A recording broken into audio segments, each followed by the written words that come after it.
বিসমিল্লাহির রহমানির রহিম।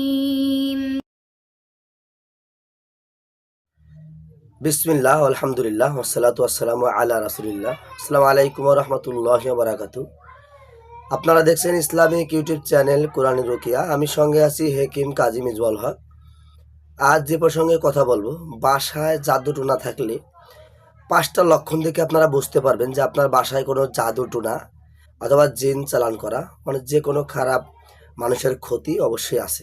এই 5টা সিমটম যদি আপনার সাথে মিলে যায়, 100% আপনারা ধরে নেবেন আপনাদের ক্ষতি করা আছে, আপনাদের জিন জাদু আছে আপনার বাড়িতে।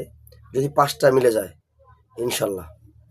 তার কথা না বাড়িয়ে, যদি কারো বাসা বাড়িতে জাদু টোনা, মানুষের ক্ষতি অথবা জিন চালান থেকে থাকে, তাদের সর্বপ্রথম নাম্বার 1 যেটা হবে, তাদের কিন্তু সর্বসময় ফ্যামিলিতে যদি 8 জন 5 জন 10 জন লোক থাকে, একজনের সাথে একজনের মন মালিন্যতা সবসময় চলবে, মানে ঝগড়াঝাটি লেগেই থাকবে। একজনের সাথে একজনের মন মালিন্যতা বোঝেন যে ঝগড়া, মানে একজনের সাথে একজন একজনকে একজন দেখতে পারবে না বিনা কারণে, যেটা একটা ঝগড়া হওয়ার কথা ছিল না, সেটা নিয়ে তার সাথে দ্বন্দ্ব হবে, কথা বেঁধে, মানে ঝগড়া বিবাদ লেগেই থাকবে, মানে সংসারে নিজের পরিবারের ভিতরেই। নাম্বার 2, অসুস্থতা। পরিবারে যদি 5 জন লোক থাকেন, দেখবেন যদি বাসায় জাদু টোনা করা থাকে, তাবিজ করা থাকে, দেখবেন যে একজনের পর একজন অসুস্থ আছেই। আপনি থলকল খুঁজে পাবেন না, দেখেন একজনের পর একজন অসুস্থ, অথবা বাচ্চা অসুস্থ, অথবা মায় অসুস্থ, অথবা বাবাই অসুস্থ, অথবা ভাই বোন, পরিবারের যে কেউ না কেউ একজন অসুস্থ আছেই। এরকম অসুস্থতা লেগেই থাকবে।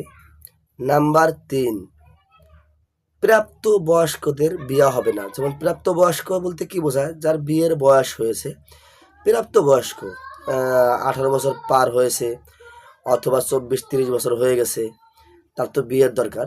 তখন প্রাপ্তবয়স্ক হওয়ার পরেও তার বিয়ে বারবার বাধা আসবে। দেখবেন যে সব হয়ে গেছে, একদম মনে করেন যে একদম সব হয়ে গেছে, বিয়ে একদম হয়ে যাবে, ডেটও ফাইনাল, কিন্তু কেটে যাবে। যদি এরকম হয়ে থাকে যে ডেট ফাইনাল, সব কিছু ওকে, তাদেরও পছন্দ আমাদেরও পছন্দ, কিন্তু দেখবেন যে মাঝখান থেকে বিয়েটা হলো না, কোনো একটা হালকা কোনো একটা কারণে। হ্যাঁ ভাই, বুঝে নেবেন যে আপনার বাসায় জাদু অথবা কোনো তাবিজ করা থাকতে পারে। নাম্বার 4, ওই বাসায় আয় রোজগারে কোনো বরকত থাকবে না। আয় রোজগার যে করতেছেন, আয় রোজগার যে করবেন, কোনো উন্নতি, মানে আয় রোজগারে কোনো বরকত থাকবে না, একদমই বরকত থাকবে না। মনে করেন যে আপনি ইনকাম করে নিয়ে আসছেন, এ অসুস্থ ও অসুস্থ, অথবা একটার পর একটা এমন ঝামেলা লেগে আছে যে আপনার টাকা আয় উন্নতি কোনো বরকত নাই। আপনি এত টাকা 2 হাতে কামাইতেছেন, 3 হাতে কামাইতেছেন, কিন্তু আপনার টাকা দ্বারা কোনো যে খেয়ে যে টাকা ডানি থাকবে অথবা কিছু টাকা যোগাবেন, পারবেন না, অসম্ভব হয়ে যাবে, পারবেন না। এবং আপনারা বাসায় যারা নাম্বার 5, যারা বাসায় থাকেন, ম্যাক্সিমাম লোকের ওই বাড়িতে থাকলে ভালো লাগবে না। যেমন ওই বাড়িতে অথবা বাড়িতে ঢুকলে হতে পারে যে যেমন আপনাদের ঝগড়া লেগে থাকার কথা, ধর একজনকে একজন দেখলে একটা অশান্তি, অথবা ওই বাড়িটাই তার জন্য দম বন্ধ হয়ে আসবে, মানে ওই বাড়িটা অস্থিরতা, দম বন্ধ হওয়া মনে হবে। হতে পারে যে সংসারে 5 জন আছে, তার 4 জনেরই এরকম সমস্যা, অথবা একজনের কোনো আমলের কারণে সেটা কম হচ্ছে, কিন্তু হবে, এরকমই হবে। তাই ইনশাল্লাহ ভিডিওটি ভালো লেগে থাকলে অবশ্যই শেয়ার করবেন, কমেন্ট করবেন।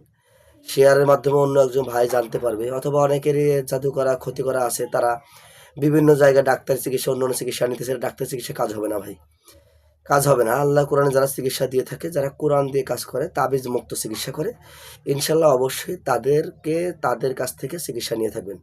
আসসালামু আলাইকুম ওয়া রাহমাতুল্লাহি ওয়া বারাকাতুহু।